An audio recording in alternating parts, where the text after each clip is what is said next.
YouTube TV versus YouTube Premium. So let's find out which one is better. Number one, what they are.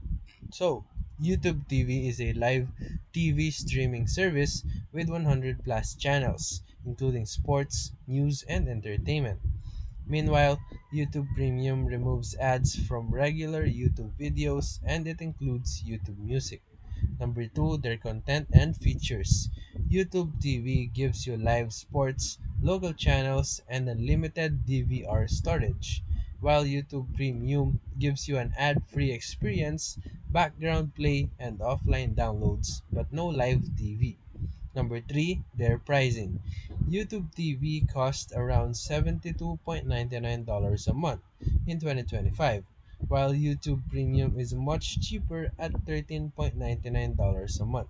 Number four, best four. YouTube TV is ideal if you want to replace cable and watch live sports or events, while YouTube Premium is better if you just watch an ad-free YouTube and music streaming experience. So for final verdict, if you're a sports fan or watch live TV often, you can go for YouTube TV. But if you just hate ads and you want music included, YouTube Premium is the best choice for you. So if this video helped you, make sure to like and subscribe. Thank you for watching.